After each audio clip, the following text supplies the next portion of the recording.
magaalada Burco ee caasimadda gobolka Togdheer ayaa haatan gashay marxalad cusub iyadoo uu sare u kac ballaaran ku yimi xagga dhismayaasha iyo bilicda magaalada waxaana ay sanadkani magaalada Burco la jaan qaaday dhismayaal cusub oo muuqaal bilicsan u soo jiiday magaaladani dhismayaasha dabaqyada dhaadheer waxa daba socda kor u kac dhaqaalaha iyo dardargelinta ganacsiga xorta waxaana ay magaaladani haatan yeelatay suuqyo ama moolal waaweyn oo si xoogan uga socda ganacsiga xorta ahi Maxamed Cismaan waa mid ka mid ah ganacsatada suuqa weyn ee magaalada Burco waxaana wax ka weydiinay sare u kaca ganacsiga xorta iyo waxyaabaha sanadkiina dhaafay ku soo kordhay waxaana uu yiri ganacsiga gobolka aad loo horumaray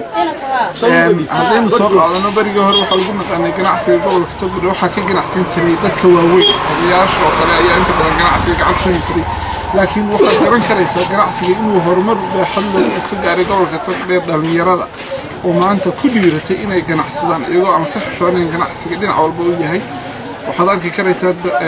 kariyoonyaal fara badan baalashayaal fara badan oo fahmay ganacsiga halka ku jira oo maanta haday gariflayaal haday dukuleyaal tahay iyagoo ganacsiga aad iyo si balaadhay gobolka Togdheer ganacsigiisu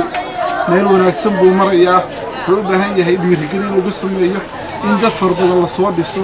maalgelintii bariga dawlad la maalgeliyay gobolka Togdheer ganacsatada wax weyn wax uu ka bedelay hasa ahaatee muusan badnayn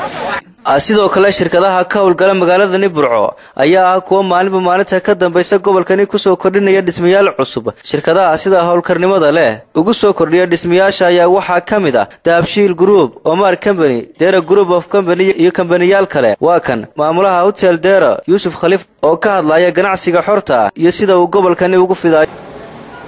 أنا وعي يوسف خليفة أحمد مانك كبير هوتين وحاورك عرنتي سندي ودنبي لبدا يكون أفراد تبانكي إلا سنة رأسوب مانك بلوي لبدا يكون يشان تبانك وحاورك هل كي بسريسي أيوم مرة يكنعتي 1997 كوكالي 88 كوكالي إنت جناحتي لك أنت كويس روحي على شخصيات كوبان ورسلية قامة guud ahaan reer Soomaaliland gaar ahaan gobolka Togdheer iyo caasimadda magaalada laakiin maanta hawlaha uu balaaday ganacsiga runtii qaarada dheer ee ku soo kordhay gobolka ama magaalada Burco arkaysa